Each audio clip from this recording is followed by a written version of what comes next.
Arratsaldeon danori.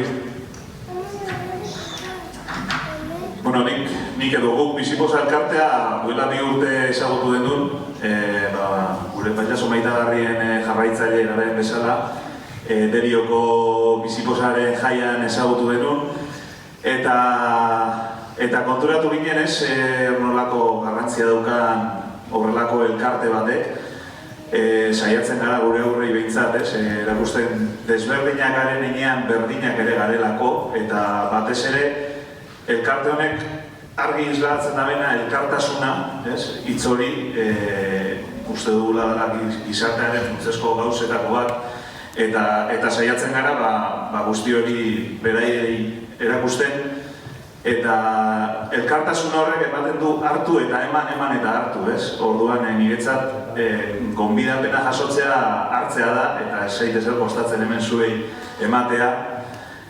Eta joko dudan kantu hau, Bi begi izeneko kantu hau, nire bi begiei idatzi nien, baina gaur honetan Bizipozari abestuko diogu.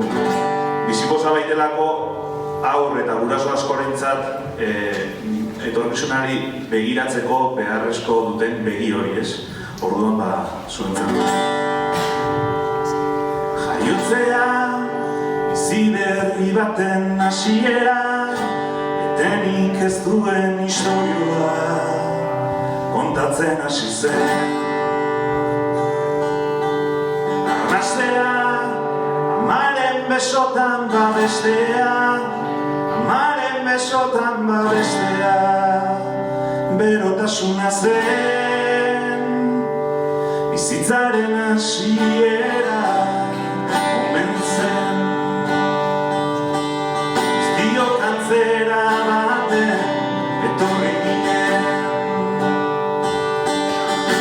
iritzea, osoka aurrera egitea, indarrez aurrera egitea, irakatsi zuen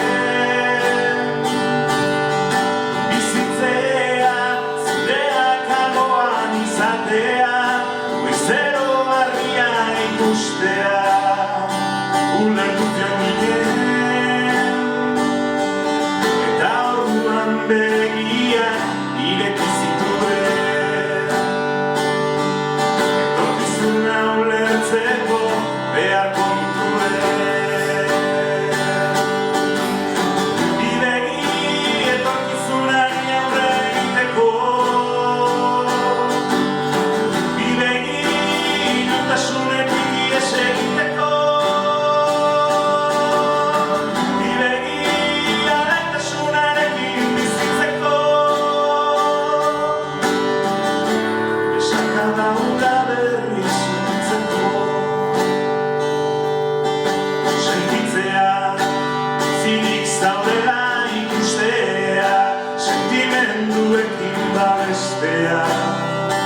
Beharzkoa zen izatea, zureagatik borrokatzea, maite duzuna defendatzea, eraikizioan ginen, eta orduan begiak ireki zituen, etorkizuna ulertzeko beharko nituen.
Etorkizunari aurre